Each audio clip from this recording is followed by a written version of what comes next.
احذر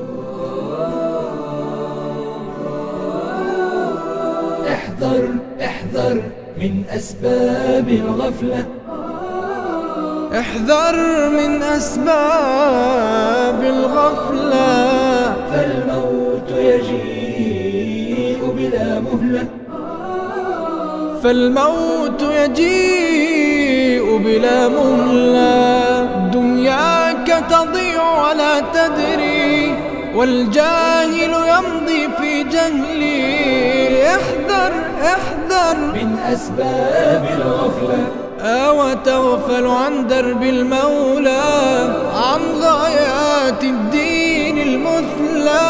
حين ترى الأفعال الفضلى تنساها من أول وهلة. يا من في الحيرة قد أمسى أيامك بحياتك تنسى. هل تلقى في بحرك مرسى، ويفوتك ميعاد الرحلة، ويفوتك ميعاد الرحلة. السلام علیکم و رحمت الله و برکاته. حمد الله را که پروردگار جهانیان است. پروردگارا بر پیامبر صلوات و سلام و برکات بفرست. همچنین به خاندان پاک سریشت، صحابگانی که پیشوا و با برکتند، همسرانشان که مادران مؤمنانند، بر ما هم همراه ایشان با لطف و مهربانیت صلوات بفرست و تو مهربان ترین مهربانانی. اما بعد دوستان گرامی، ما تا حالا با هم درباره نشانه های غفلت سخن گفتیم و صحبت ما در این نشست درباره نشانه است که در زمان معاصر در جامعه خیلی زیاد دیده می شود، خیلی زیاد پهن گشته است. آن به اهمیتی و تنبلی کردن در طاعت و عبادت می باشد و نچشیدن حلاوت و لذت عبادت و انس نگرفتن با آن می باشد. با من موافق باشید که این حالت زیاد شده است و خیلی انتشار یافته است. این صفت از الله می خواهم که من و شما را از این نگه دارد. صفت از صفتهای منافقان است. الله تعالی می فرماید همان منافقان الله را فریب می کنند و الله نیز آنها را فریب می کند. و چون به نماز برخیزند تنبلانه برخیزند و به مردم خودنمایی می کنند و بجز اندک الله را یاد نمی کنند. تنبلی یعنی با وجود داشتن توانایی به انجام کار، انجام ندادن آن است. با وجود داشتن توانایی به انجام کار، انجام ندادن آن است. تنبلی در نماز، تنبلی در حج، با وجود داشتن قدرت و توانایی. تنبلی در روزه، با وجود داشتن قدرت و توانایی. تنبلی در تمام طاعتها، در حالی که به انجام آنها قادر و توانا است، در حالی که الله تعالی به او توانایی آن را داده است تا آن را ادا کند. پیامبر صلی الله علیه و سلم از ناتوانی و تنبلی به الله پناه برده می گفتند: باری الها، من به تو از ناتوانی و تنبلی پناه می برم و از ترس و بخل پناه می برم و از وزنینی قرض و چیره شدن مردمان پناه می برم. تنبلی و بی اهمیتی کردن در عبادت ها به چه سبب؟ به سبب کارهای بیهوده. الله تعالی کارهای عالی و شریف را دوست می دارد و کارهای بیهوده را دوست نمی دارد.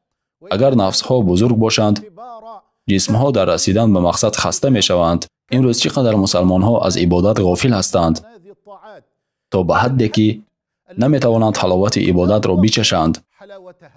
ایمان طعم و حلاوت دارد که آن را تنها کسی که چشیده است می داند. هر کسی از این که الله پروردگارش و محمد پیامبرش و اسلام دینش باشد راضی و خوشنود است، حلاوت عبادت را می چشد. به الله قسم که نماز طعم، لذت و حلاوت دارد. به همین خاطر پیامبر صلی الله علیه و سلم می گفتند: ای بلال، به ما آرامش ببخش، آرامش بدن و آرامش قلب. همچنین روزه نیز با وجود این که مشقت دارد، لذت هم دارد. انسان روزه‌دار دو خوشحالی دارد: وقتی که افطار کند به خاطر افطار خوشحال می شود و وقتی که پروردگارش را ملاقات کند به خاطر روزه اش خوشحال می شود. هیچ کس لذت روزه را نمی چشد بجز کسی که حلاوت تقوا را چشیده است. ای کسانی که ایمان آورده اید، بر شما روزه داشتن فرض کرده شد، چنانه که بر کسانی فرض کرده شده بود که پیش از شما بودند، تا اینکه تقوا و پرهیزگاری کنید. حج با وجود اینکه دارای مشقت، خرجات، خستگی و سفر است، حلاوت دارد. به الله قسم که حج لذت دارد که آن را فقط کسی می چشد که به ادای این مناسک حریص باشد و کسی دیگری آن را چشیده نمی تواند، اگرچند که تمام دارایی‌هایش را خرج کند. میگوید من به سوی خانه پروردگارم میروم تا اینکه این مناسک را ادا کنم و در عرفات می ایستم تا خطاها و گناهانم بخشیده شوند. میخواهم احساس کنم که به الله نزدیک باشم و الله آنگونه که شایسته کمال و جلال است به من نزدیک باشد. بله، طاعت و عبادت ها برادرانم والله لذت و حلاوت دارند که فقط کسی می تواند آن را بچشد که با تمام محبت این عبادت ها را انجام دهد.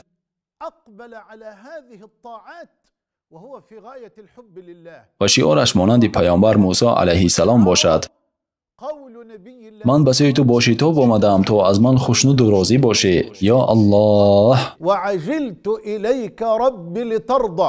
آیا با این حالت به سوی عبادت ها نظر میکنی؟ به توحید، به ایمان، به نماز، به روزه، به زکات. این عبادت ها لذت بزرگی در قلب ایجاد میکنند، زیرا که الله شکور است. انسانی که مال را دوست می‌دارد با وجود این به خاطر الله آن را صدقه می‌کند، قدردانی می‌کند. سپس انسان احساس خوشبختی، رضایت، آرامش قلبی، گشادگی سینه، آرامش روانی می‌کند. بله، به سوی الله در حال رو بیار که شعارت چنین باشد: من به سوی تو با شتاب آمدم تا از من خوشنود و راضی باشی. تو باید با تمام محبت و رضایت روی بیاری. همان کسانی که از ترس پروردگار خویش مضطرب و آشفته‌اند و آن کسانی که با آیات پروردگار خویش ایمان می‌آورند و آن کسانی که به پروردگار خویش شریک قرار نمی‌دهند و آنانی که آنچه باید بدهند می‌دهند و دل‌هایشان به سبب آنکه آنها به سوی پروردگار خویش خواهند بازگشت ترسان است. این جماعت در نیکی‌ها سعی می‌کنند و آنها به سوی آن سبقت کننده هستند. الله تعالی می‌فرماید: هر زن و مردی که اعمال صالح انجام می‌دهد و مؤمن باشد، حتما به زندگی پاک عنایت میکنیم و پاداش آنها را بهتر از آنچه که عمل کردند میدهیم. عین حال ما در سایه غم و انده و فتنه و آزمایش ها چقدر به حیات پاک و تازه، به خوشبختی، به قناعت، به انس گرفتن با الله، به راضی بودن به الله نیاز داریم. بله، این حلاوت را هیچگاه چشیده نمیتوانی، حتی اگر در قصرهای فراخ زندگی کنی، مگر اینکه با الله باشی. خوشبختی در گرد آوردن مال نیست، بلکه خوشبختی حقیقی آن کسی است که پرهیزگار است. پس باید شعار ما چنین باشد: من به سوی تو با شتاب آمدم تا از من خوشنود و راضی باشی. و پیشقدمان که پیشقدمی میکنند، آنها نزدیک شدگان درگاه الهی اند که در جنت‌های پرنعمت باشند. سخنهای خود را با این کلمه‌های نورانی به پایان می‌رسانم. آن کسانی که در دنیا در عبادت‌ها پیشقدمند، در آخرت نیز به سوی بهشت پیشقدمی می‌کنند و هر چقدر در اینجا پیشقدم باشند، به همان اندازه در آنجا پیشقدمند. الله همه ما و شما را از جمله پیشقدمان گرداند. سلام و درود و برکات الله بر پیامبرمان محمد و بر خاندان و اصحاب ایشان باد. و السلام علیکم و رحمت الله و برکاته.